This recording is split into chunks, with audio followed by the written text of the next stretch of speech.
My parents canceled my engagement party because the venue was too expensive, then hosted my sister's lavish birthday celebration at the same location the next weekend. When I confronted them, they admitted, "Your fiancé isn't good enough for this family." So I showed them a very.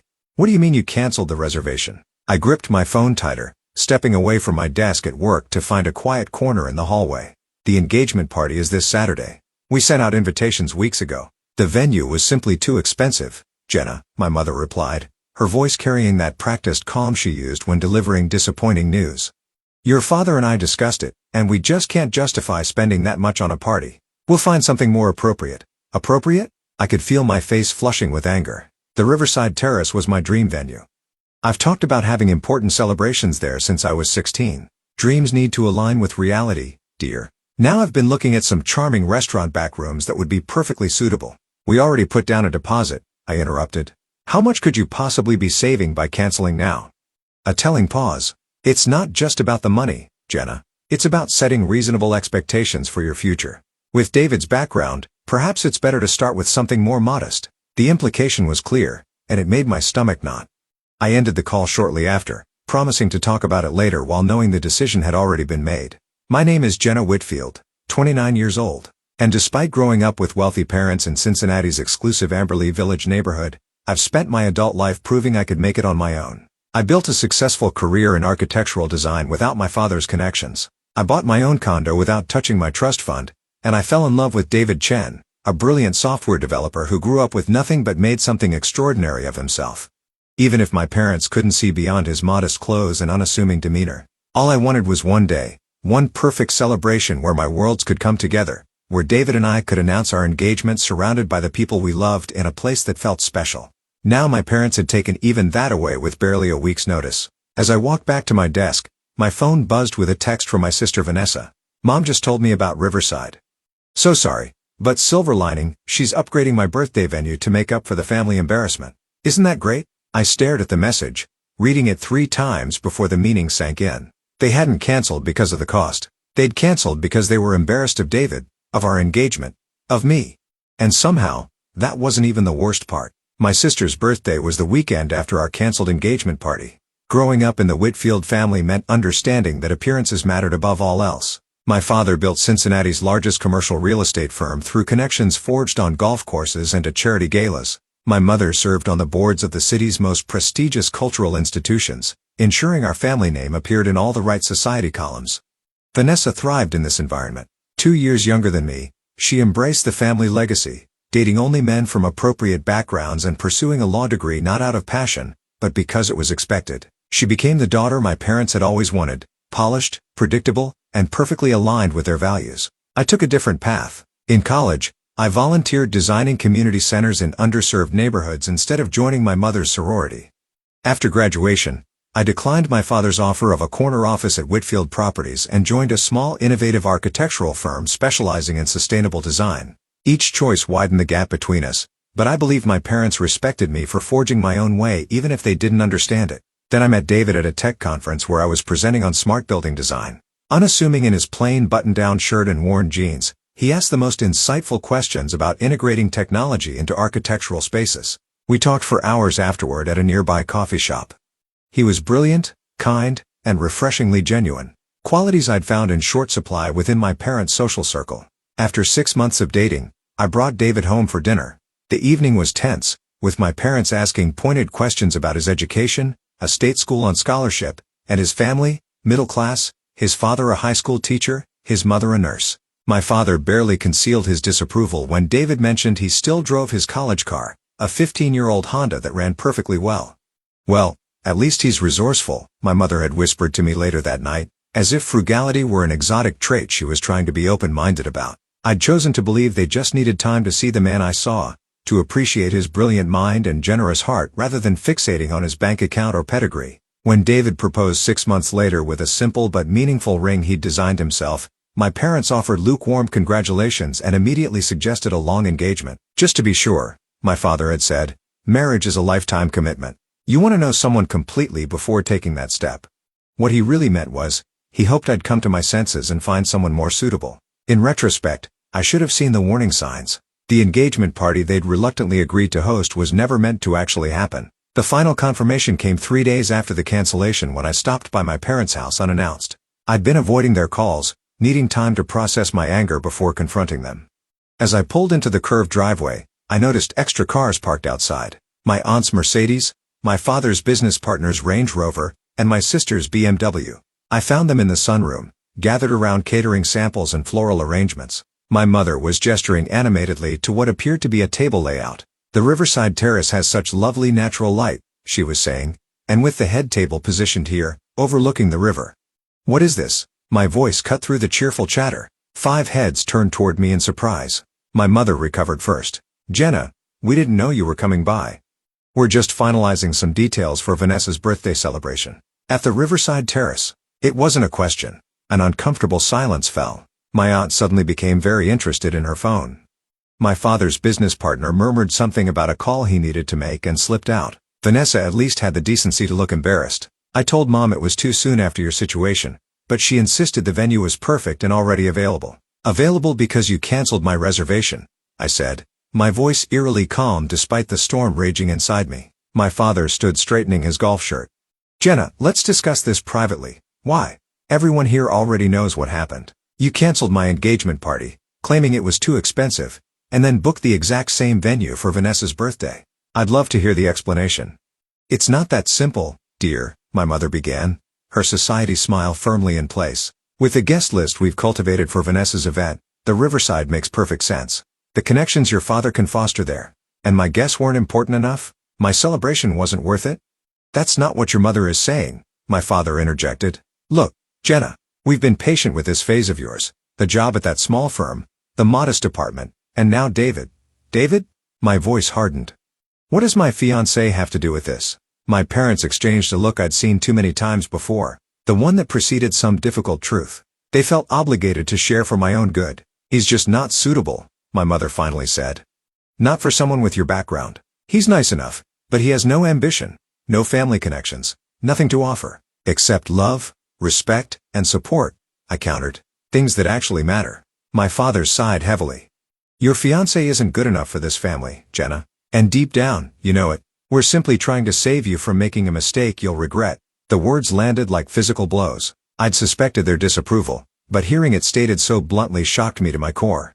In that moment, surrounded by party preparations meant for my sister but not for me, I finally saw my parents clearly. Their conditional love, their shallow values, their absolute certainty that they knew best. I walked out without another word, my mind reeling. They had judged and dismissed the man I loved without ever truly knowing him, and for the first time, I wondered if they knew me either. That evening, I sat in my condo with David, tears streaming down my face as I recounted what had happened. He listened quietly, his expression more sad than angry. When I finished, he took my hands in his. "I'm sorry they hurt you," he said softly, "but I'm not surprised by how they feel about me." "I thought they'd at least try to get to know you," I said, wiping my eyes. "I thought family mattered more than money." David gave me a sad smile. "Some people can only see value in things they already understand. Your parents measure worth in a specific way, and I don't fit their metrics." His calm acceptance only made me more determined. "Let's host our own engagement party," I suggested suddenly. "Something simple but meaningful. We don't need the riverside terrace. We don't need their approval." David hesitated. "Are you sure? This is your family, Jenna. I don't want to be the reason you cut ties with them." "You're not the reason," I assured him. "Their behavior is. Please, let's do this our way." Over the next 2 days, I channeled my hurt into action. I found a charming rooftop venue at a local brewery, reached out to friends, and designed digital invitations. It was coming together beautifully, a celebration that reflected who we really were, not who my parents thought we should be. Then came Friday morning and a call from Vanessa. "Mom's invited the Hendersons to my party," she said without preamble. "The Hendersons? As in Jonathan Henderson's family?" My stomach sank. Jonathan was Vanessa's ex-boyfriend, the son of a prominent banking family whom my parents had adored. They'd been devastated when Vanessa broke up with him last year to date Brad, a pharmaceutical sales rep they considered beneath her. Now, the invitation made perfect sense. They were trying to orchestrate a reunion.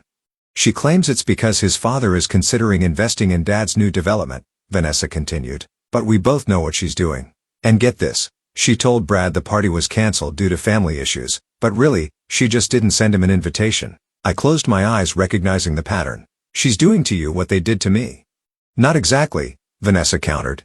"I'm their golden child, remember? They're not canceling my party. They're just trying to control who I celebrate it with. But, Jenna, I'm really sorry about what they said to you. About David. It was cruel and unfair. It was the closest Vanessa had ever come to openly criticizing our parents. For a moment, I thought I'd found an ally. Why don't you and David join us at your own engagement party? Bring Brad too, and we'll have our celebration right under their noses, I suggested, warming to the idea of this small rebellion. The line went quiet. I can't do that, she finally said. Dad's announcing my promotion to junior partner at the firm during the party. I've worked 3 years for this, Jenna. I can't jeopardize it even for you. The familiar disappointment settled in my chest. So you'll let them manipulate your life as long as there's something in it for you? What about Brad? I'll make it up to him. Look. Not all of us can afford to burn bridges with the family, Jenna. Some of us have practical considerations. After we hung up, I sat at my desk, staring at the half-finished invitations on my computer screen. Even my small act of independence felt hollow now. I could host my own party, but the people who should care most, my family, would still be across town celebrating without me, continuing as if my feelings and choices didn't matter. David found me like that an hour later, my engagement ring glinting in the light as I twisted it around my finger, wondering if I was fighting a battle I couldn't win. Saturday morning, the day of what should have been our engagement party, I woke to find David already dressed and sipping coffee on our small balcony. I was thinking, he said when I joined him, maybe we should go to Vanessa's party. I nearly choked on my first sip of coffee. What?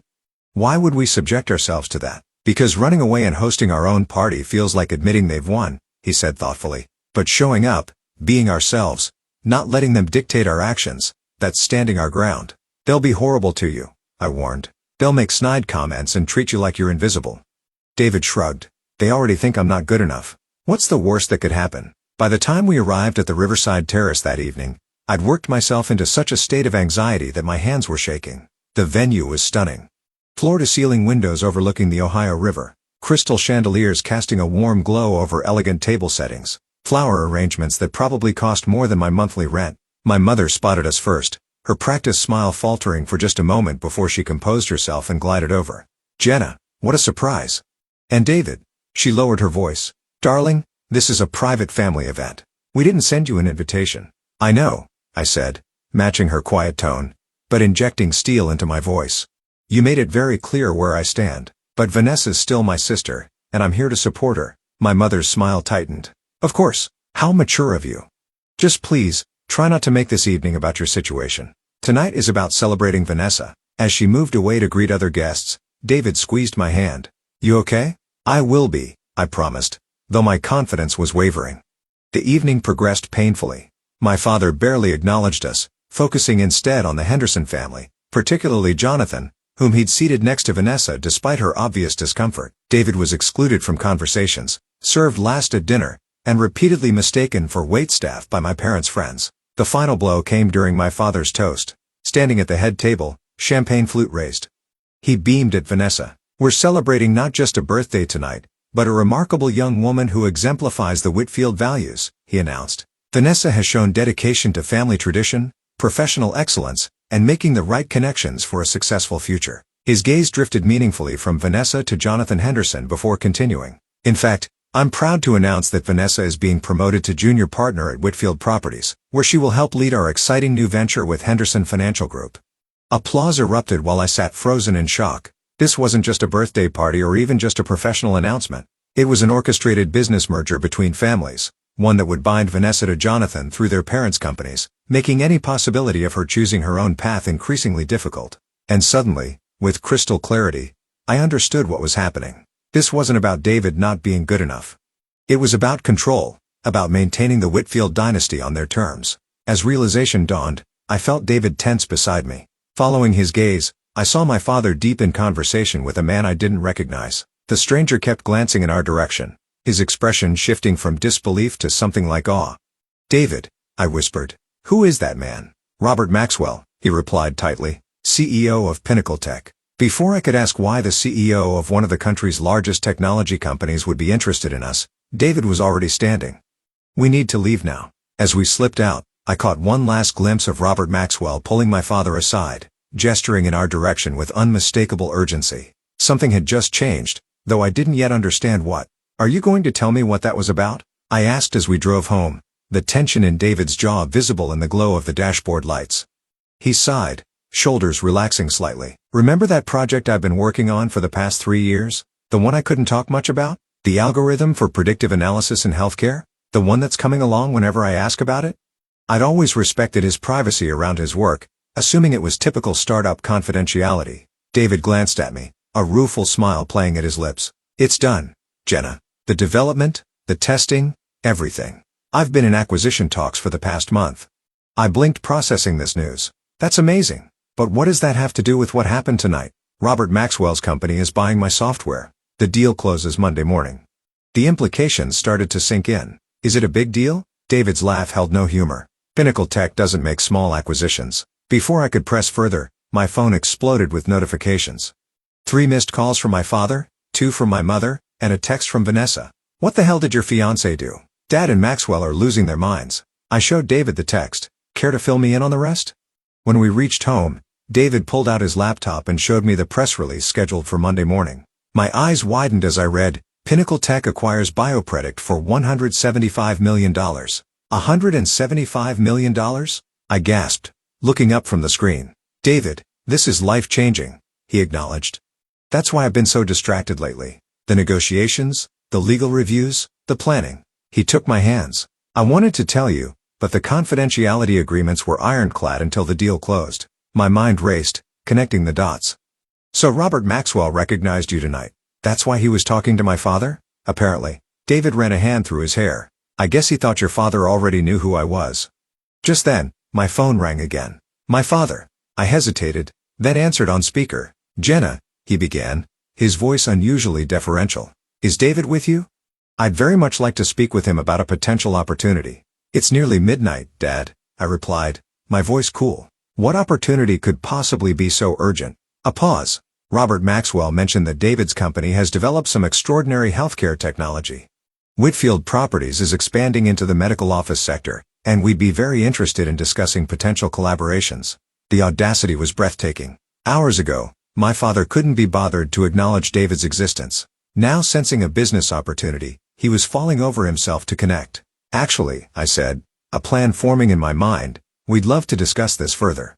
How about brunch tomorrow? Say 11 a.m. at the Riverside Terrace. My father readily agreed, promising to make the arrangements immediately. After hanging up, David looked at me questioningly. The Riverside Terrace?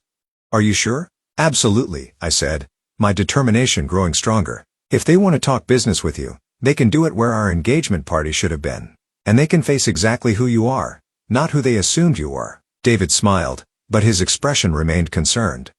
Jenna, I never wanted my work or money to matter in our relationship. That's why I drive an old car and wear simple clothes. I wanted to be valued for my ideas, not my bank account. And I do value you for that, I assured him. But tomorrow isn't about the money.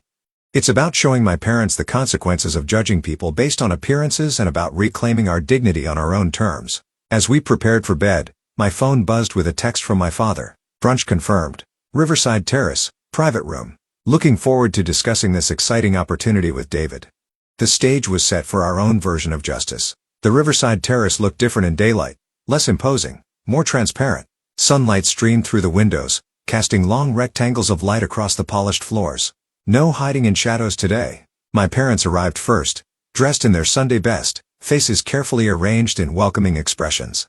Vanessa came too, curiosity apparently overriding her embarrassment. She'd brought Brad along, a small act of defiance I quietly appreciated. David and I entered last. He wore the same simple button-down shirt and jeans he'd worn when we first met, a deliberate choice we'd discussed that morning. I dressed professionally but modestly. Architect Jenna, not Whitfield heiress Jenna. David, wonderful to see you again, my father boomed, extending his hand with newfound enthusiasm. Robert Maxwell speaks very highly of your work, very highly indeed. Thank you for arranging this, David replied politely, his demeanor unchanged from every other interaction with my parents, respectful but unimpressed by their status. We settled at the table, mimosas and coffee appeared, and my father launched into an obviously rehearsed speech about exciting synergies and mutual opportunities. My mother nodded along, occasionally touching David's arm to emphasize a point, the same David she couldn't be bothered to speak to directly a week earlier. When my father finally paused for breath, I placed a folder on the table, a copy of the acquisition documents David had shown me with his permission. Before we go further, I said calmly, I think we should be clear about what we're discussing. I opened the folder, turning it to face my parents. David isn't just developing healthcare technology. He founded BioPredict, which Pinnacle Tech is acquiring tomorrow for $175 million. My father's face went pale as he scanned the document. My mother's smile froze, her eyes darting between David and the paper. I believe, I continued, that Whitfield Properties actually approached Pinnacle last year about partnering on their medical campus and were declined. Isn't that right, Dad? The silence that followed was deafening. My father cleared his throat, composure slipping for perhaps the first time in his professional life. I wasn't aware of the scale of David's involvement, he admitted. This is certainly impressive. My mother recovered more quickly. David, you should have told us. All this time we thought. She trailed off, realizing there was no acceptable way to finish that sentence. Thought what? I prompted. That he wasn't good enough because he drives an old Honda? Because he doesn't flash his wealth or connections? Vanessa was staring at David with new eyes. Wait, BioPredict? Brad applied for a position there last year. They're incredibly selective. Brad nodded, looking sheepish. I didn't get past the second interview. Too many qualified candidates. David hires people based on their skills and character, I explained. Not their pedigree or connections. Novel concept, isn't it? The implications were sinking in. The man they'd dismissed, the engagement they'd tried to undermine, the celebrations they'd cancelled, all based on assumptions about worth that were both wrong and shallow. We obviously misjudged the situation, my father said stiffly. Perhaps we could start fresh, host a proper engagement party for you both. At the riverside, of course, no expense spared. I looked at David, who gave me a small nod of support. That won't be necessary, I said. We're having our celebration next Saturday at the Mill Creek Brewery rooftop. Simple, meaningful, with people who've supported us all along. Rising from my seat, I continued. I didn't come here for apologies or to change your minds about what matters. I came so you would understand what you lost with your judgment. Not just a successful son-in-law, but a daughter who needed you to see beyond your own narrow definition of value. Taking David's hand, I walked out of the Riverside Terrace for the second and final time, leaving my parents to contemplate the true cost of their superficial standards.